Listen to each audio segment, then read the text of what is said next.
The flight that changed everything. The private jet hummed softly through the evening sky, its engines creating a gentle rhythm that usually helped Marcus Wellington relax. But tonight, as he sat in his leather seat reviewing quarterly reports, relaxation felt impossible.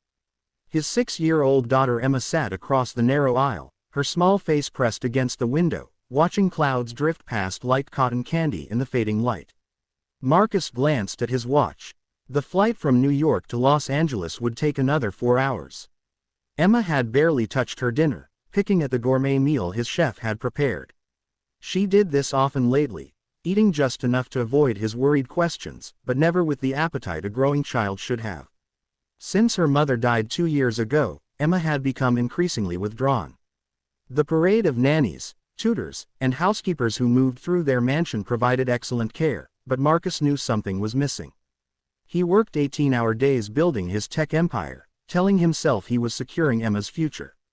Yet watching her now, so small and quiet in the enormous cabin, he wondered if he was failing her in ways that mattered more than money ever could. "Mr. Wellington," a gentle voice interrupted his thoughts. Sarah Mitchell, the flight attendant on his regular route, approached with a warm smile. She had been working these flights for 3 years, always professional but never intrusive. "I noticed Emma didn't eat much dinner. Would it be all right if I sat with her for a few minutes?" Marcus looked up from his papers, surprised by the request. His first instinct was to politely decline. Emma was his responsibility, after all. But something in Sarah's kind eyes made him pause. "I suppose that would be fine," he said, setting down his reports. Sarah moved to the seat beside Emma, her movements careful and unhurried. "Hey there, sweetheart," she said softly. "Mind if I keep you company for a while?" Emma turned from the window, studying Sarah with those serious blue eyes that reminded Marcus so painfully of her mother.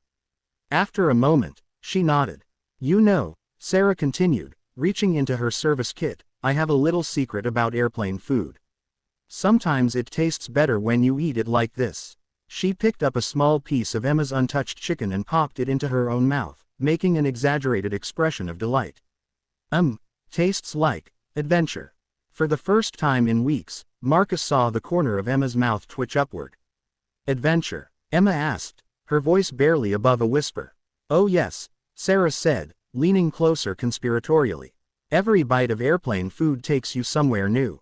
This piece," she pointed to a carrot, "this tastes like a sunny garden where rabbits play hopscotch." Emma giggled, actually giggled, and reached for the carrot. "What about this one?" she asked, holding up a piece of bread. "That one," Sarah said thoughtfully, "tastes like a cozy bakery where the baker hums while he works and his cat sleeps in the warm sunshine by the window." Marcus found himself setting his papers aside completely, watching this gentle interaction unfold.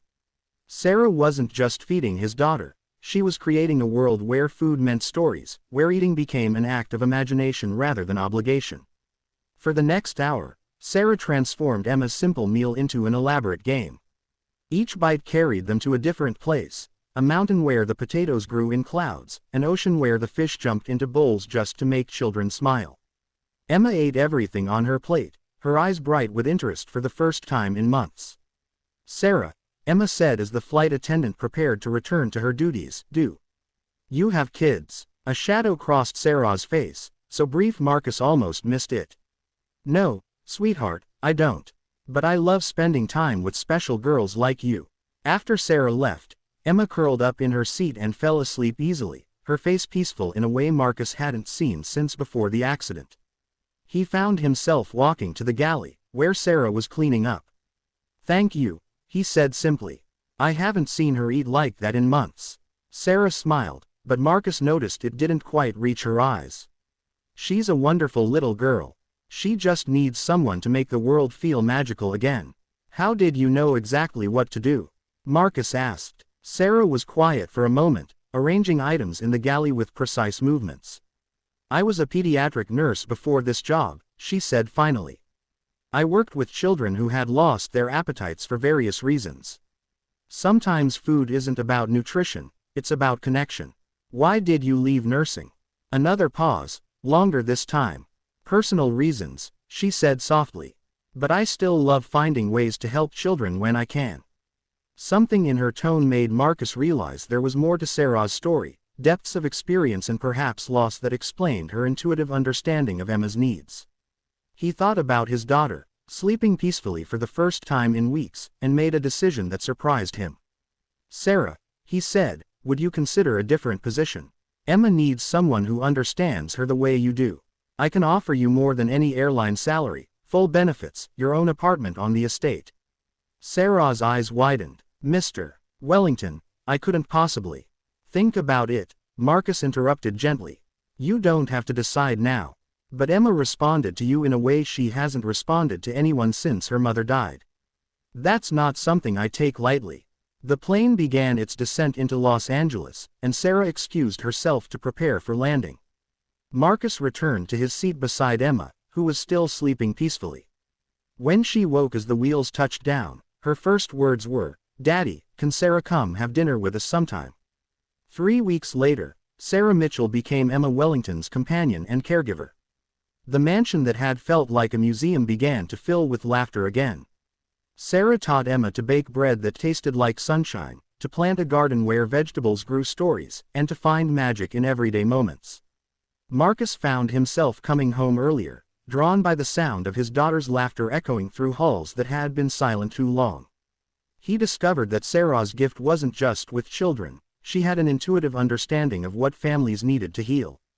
Months later, as he watched Emma and Sarah chase butterflies in the garden, Marcus realized that sometimes the most important journeys don't take place in the air. Sometimes they happen in the quiet moments when strangers become family, when a simple meal becomes an adventure, and when love finds a way to make the world feel magical again. The flight attendant who had once served him coffee and peanuts had given him something far more precious. She had given him back his daughter's joy, and in doing so, had helped him remember his own.